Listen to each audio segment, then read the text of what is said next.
All right, everyone. So today we're going to talk a little bit about Mendelian genetics. We give you the framework for being able to solve genetics problems and to understand a little bit better the human genetics component of next homework. Um, so uh, we should be aware that Mendelian genetics is named after and developed by this guy, Gregor Mendel, who was a monk who lived in Austria. And he was he developed experimental system essentially to study genetics using pea plants actually. And this is a time when no one understood how the genetics of organisms worked at all. But Mendel was a very astute and observer and could see patterns in things that most people probably would miss. And he set up experiments that are pretty remarkable for someone who really had no idea about what's going on with genetics of the organism he was studying. Um, so he published his work on this in this paper called Experiments on Plant Hybrids in German in 1865, published here. The Proceedings of the Brune Natural History Society, pretty obscure area, but this managed to get out into the world and became a really major influence on how we understand genetics and evolution, actually, later on, quite a bit later on, about 50 years, 60 years later. Um, so this is the monastery in which he worked and lived. And he did his gardening somewhere on the grounds of this place. I'm not sure exactly where this was, but this guy grew lots and lots of pea plants. So he at the time, and I think farmers knew pretty well for thousands of years now, that you could develop varieties of agricultural products, plants or animals, that would be pure breeding. It would be the equivalent of the idea of a dog, a purebred dog variety. A Cocker Spaniel is a purebred dog variety. When you breed a Cocker Spaniel with another Cocker Spaniel, you get Cocker Spaniels, puppies, right? You don't get Great Danes, you don't get Collies, you don't get Schnauzers. Um, so Mendel observed that in peas, there's lots of varieties of peas that are out there. They're also seem to be pure breeding. We call these true breeding. And they would have certain characteristics that always showed up when you took parents of two plants that had those characteristics and bred them together. So, for example, round pea seeds would always show up when you took plants that had round pea seeds and crossed with another plant that had round pea seeds that were true breeding or purebreds. They would give you round pea seeds in the offspring. Same with this mutant called wrinkled, which is this weird variety that they developed. And wrinkled crossed with wrinkled gives you wrinkled, right? Yellow seed color and crossed with yellow seed color gives you yellow seeds, offspring. It make yellow seeds. Green, same. Purple flower color plants cross with themselves will give you purple flower colored offspring, and white flower colored plants will give you white flower colored offspring. So these are varieties that when bred with themselves would always give you the same characteristics back. Right now, he worked with 7 traits. The traits were seed shape or characteristics, round versus wrinkled, seed color, yellow versus green, flower color, purple versus white, seed pod shape, which is essentially inflated, versus pinch, which has these funny ridges around the seeds that are inside the pod. You would do a seed pod color, green versus yellow, and positions of flowers on plants, which is axial, which refers to flowers that kind of grow along the stem, or terminal, which would be flowers at the end of the stem, and then long or short stems, so tall plants versus short plants. These are all true breeding traits, right? And he crossed them to each other to look to see what would happen. And since no one knew how this would work, it was still an open question as to what would happen. The prevailing theory at the time was that if you cross something that's pure breeding with something else that's pure breeding, you get something that's kind of in between. It's called blended inheritance, right? So green with wrinkled would give you some PC that was kind of a blend of wrinkled and green. So it'd be less wrinkled, but not totally round, for example, right? Yellow crosses green would give you something in between, like a pale green maybe, or some sort of weird thing. And this would give you some sort of purple white hybrid, which would be like, I don't know, mauve or something. Okay. All right. That's called blended inheritance. And I suspect that Mendel was expecting to see something like that when he did these crosses. He's the first person who really systematically did this kind of work. But he didn't see that at all. He saw something else. Let's actually look and see how he set this up. Just a little bit of vocabulary. Just want to point out that so we use the terms right off the bat.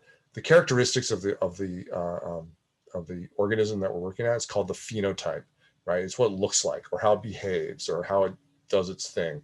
That's phenotype, right? So green seed color is phenotype. Wrinkled seed color is phenotype. Round seed color is phenotype. Purple flower color is phenotype, so on and so forth, right? You also have this other term called genotype, which is the genetic makeup of an organism. This is the characteristics in the organism that determines the phenotype, right? So there's some sort of, Mendel didn't know this, right? But there's some sort of thing that in the organism gave the different characteristics in which he was studying, right? And so that was some sort of genotype, right? That gave you a phenotype. So genotype begets phenotype. In other words, your genotype determines your phenotype, and your phenotype is a reflection of your genotype. All of you have a phenotype that's a reflection of your genotype that you got from your parents, influenced by other things like environment and such things, right? So genotype and phenotype are not always go hand in hand. Sometimes phenotype is influenced by other things besides genotype, right? So this is important terms to know, genotype and phenotype, right? So Mendel did these experiments. He did this remarkable thing where he grew these plants and then crossed plants to themselves. So it's called self-pollination. And actually, pea plants are really good at this. And he controlled all this. So he took the flowers and he cut off the male parts so that the female parts are isolated. And then he would make sure that bees or whatever could not actually pollinate this. But instead, he would pollinate them by taking pollen from male parts of another variety and then transfer those over to the female parts of the flower to make sure that they were crossed, right? So purple flowers, for example, he would do this with crossing with white flowers. And he found that when he did that, a lot of times he got only purple flowers in the offspring, right? And it didn't matter whether he used female flowers as the purple or male flower parts as a purple contributor. They both gave the same thing. And so this, by the way, is called the parental generation. The first generation that was studied in any kind of cross is called the parental generation. And then the offspring that results is called the F1, the first filial generation. So these are the parentals. Purebred purple crossed with purebred white gives you the F1, which are all purple, right? So the white trait goes away and the purple trait actually becomes prominent. And this is a little puzzling to Mendel, all right? And he did this with all of his different traits that he was studying. And oh, by the way, if you want to look at his paper, you can find it here and read it. It's all in there. Okay, so here's what he actually did. This is actually the numbers that he got.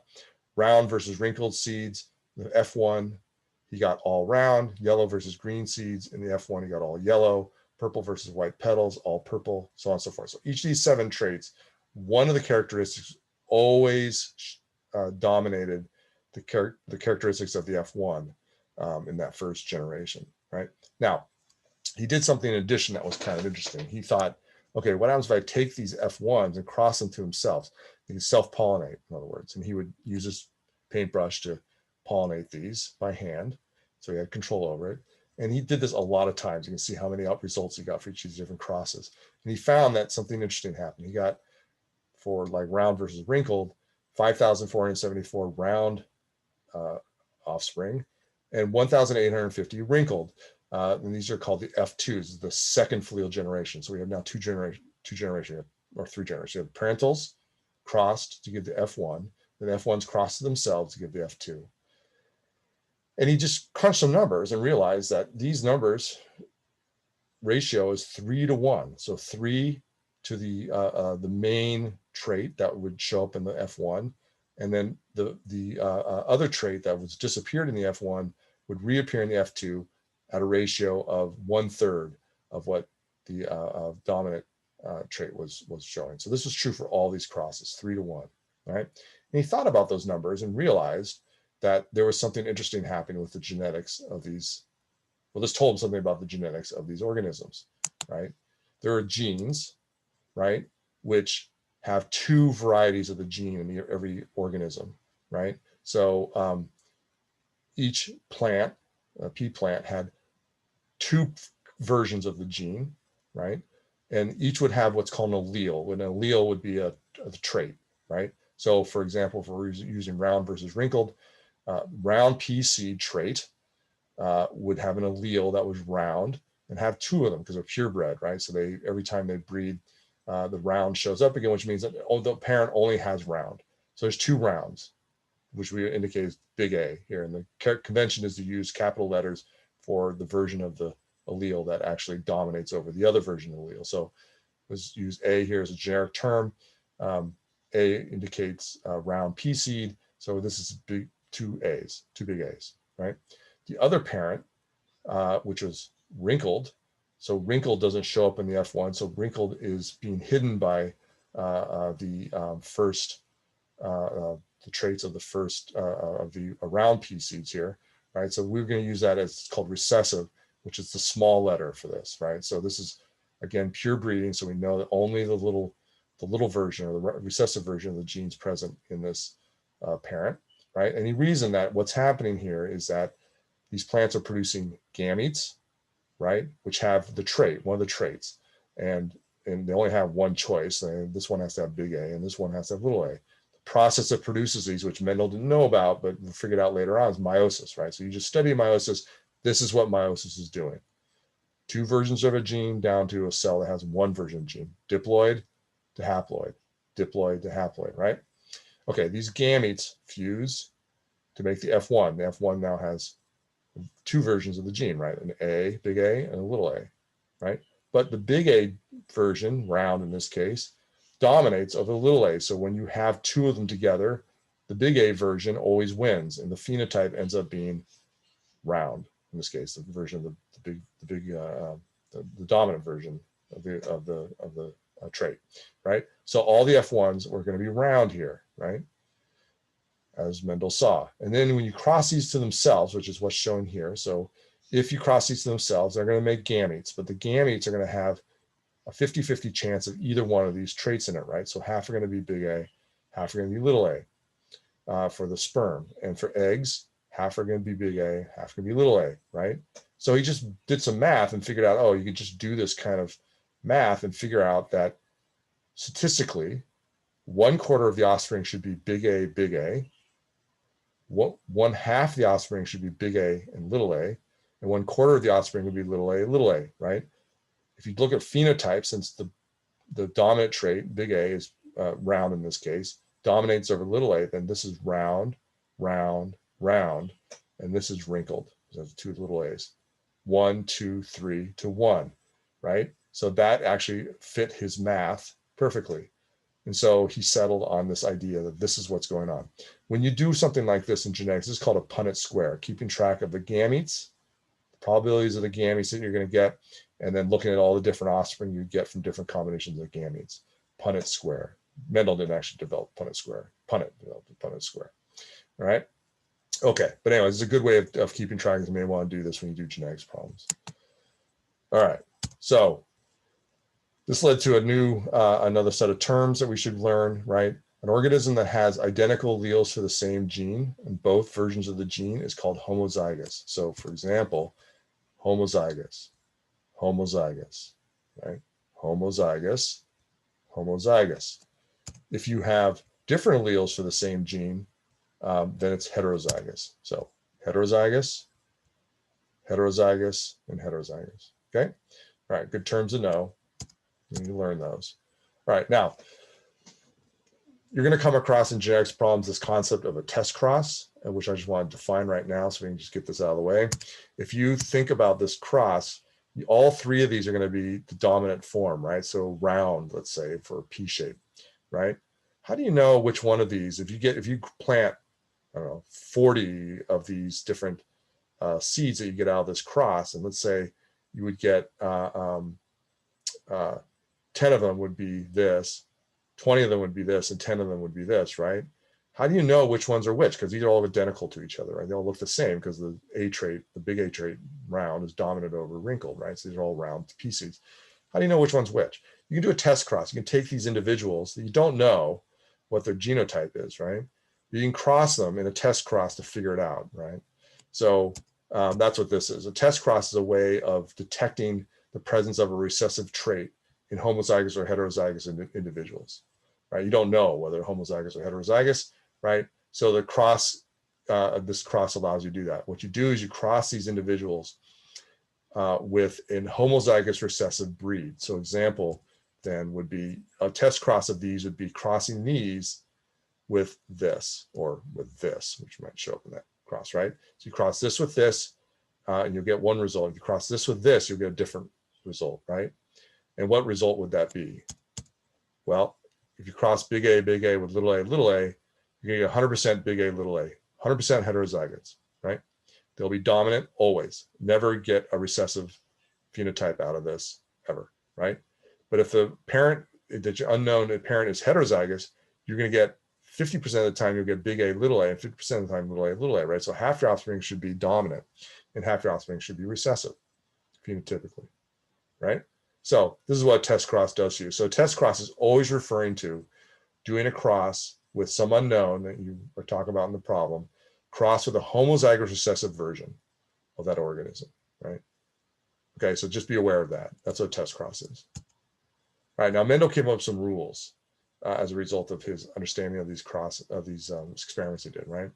The alternative versions of genes, known as alleles, that account for variations in inherited characteristics. An organism inherits 2 alleles for each character, 1 from each parent, right? So that gives that's a diploid version of the organism, right? Because it has 1 version of each gene from a parent, 1 parent, so it gets 2 together, diploid, right? If 2 alleles differ, then 1 is fully expressed in the organism's appearance as a dominant form. The other has no noticeable effect on appearance, it's recessive, right? And the 2 alleles segregate during gamete production. It's called law of segregation. There are exceptions to these rules. So Mendel's working with a very simple system that he developed that gave him very clear answers, but that's actually not true in all genetics. We'll talk about exceptions later on. All right, so what's actually going on? On the chromosome, there's a gene that's involved in encoding, let's say, P shape, right? So for some reason, this gene in its wild type form, the normal form, gives you round P seed. But in another version of the gene, another allele, you have a mutation in there somewhere that inactivates the gene or causes some sort of weirdness in the gene. This gene doesn't work right or does something different, and you end up getting wrinkled P's when you put these, if you have 2 of these alleles together in homozygous recessive form, right? So this is a manifestation of mutation, which we talked about before, right? So this is what's going on here, right? Okay, so just on a side, P's, the different genes that Mendel studied have been located on the P chromosomes and found on different versions of the P chromosome. So you can actually go to find papers. This has been done in the past 15 years. And we know where the genes are for the purple flower color, white flower color, tall stem, short stem, or wrinkled seed versus round seed, okay? They've all been found, identified.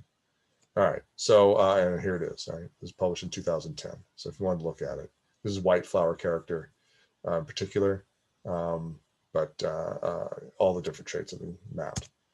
Okay, now we can make it more complicated. We could take 2 genes with alleles for each of those 2 genes and combine them together. So Mendel did this also, right?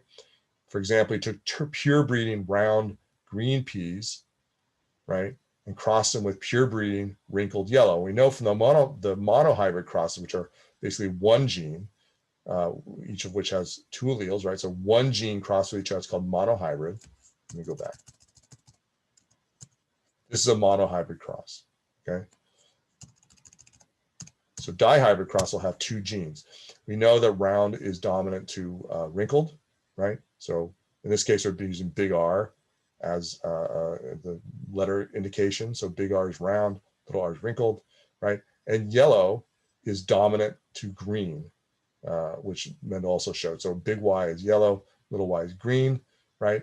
And he did a cross of 2 parents, both of which are pure breeding, so, or true breeding. That means that they're homozygous for both traits, right? In this case, round and green, right? Crossed with wrinkled and yellow, pure breeding, right? And we know since they're homozygous for both gene traits, right? Their gametes are going to be big R, little y for this round green parent, and little r, big Y for this wrinkled yellow parent, right? Now, when you get those together in the F1, you get round yellow seeds, right? Not like the parents. Seed shape is like the parent, but seed color is like the other parent, right? So, and you get something unique as an offspring, right? You get round yellow. This is a heterozygote. Heterozygous are both traits, right? Both genes, right? Because we got one version of each allele from either parent, right? Big R, big Y, little y, right? Now, Mendel noticed this, right? And it behaved the same way as monohybrid crosses he did initially with true breeding, right? There was a dominant form of one gene and a dominant form of the other gene, and the recessive forms went away in the F1. Now, he took these F1s and crossed them to each other, right? So then he crossed these to themselves, and he got this funny thing. He saw now a lot of the F1 characteristic plant, right? But then you got some new ones. You got something that looked like one of the original parents, another something that looked like one of the original parents, and something that was new, right? And this is green wrinkled, right? Which doesn't look like any of these three organisms, right? And he got them in a certain ratio. You got 9 to 3 to 3 to 1 individuals. So 315 round yellow, 108 round green, 101 wrinkled yellow, and 32 wrinkled green out of 556 seeds. And he did the math on these and found that this is the ratios he got, right? So it turns out that this is a pretty simple to explain, actually, but it starts getting kind of funky with the math. So here's what's happening. Parental, homozygous for both traits, homozygous for both traits, gametes, as we showed before. Here's a heterozygote, the F1 heterozygote. Cross these to themselves. Now, if you look at the gametes from this, the gametes can be, because of independent assortment, according to Mendel's rules, big R, right, can be associated with big Y or little y, right, in the gamete. Little r can be associated with big Y or little y. Big Y can be associated with big R, little r, and little y can be associated with big R, little y, right? So you have 4 different combinations of gametes you get from the meiosis from this. Big R, big Y, big R, little y, little r, little y, or little r, big Y, right? And same for, this is for the male, right, sperm, and for the female, eggs, same, right? So then when you do this and make a Punnett square from this, you get, well, some plants are going to be big R, big Y homozygous, right, for both traits. Homozygous for one trait, heterozygous for another trait. Heterozygous for both traits. Heterozygous for the first trait and homozygous for the second trait, and so on and so forth, right? And if you count these up, 1, 2, 3, 4, 5, 6, 7, 8, 9 are going to be the homozygote, the dominant phenotype, yellow round seeds. 3 are going to be dominant recessive trait. So dominant would be round seed with recessive trait would be yellow. So big R with little y, big R in some way, either heterozygous big R or homozygous big R, but with little y homozygous. 3 of those, 3, right? There's going to be 3 homozygous seed shape, in this case wrinkled, right, with either heterozygous or homozygous seed color, right, which is going to be yellow. So this is going to be wrinkled yellow, 3, and then 1, it's going to be homozygous recessive, little r, little y, 9 to 3 to 3 to 1.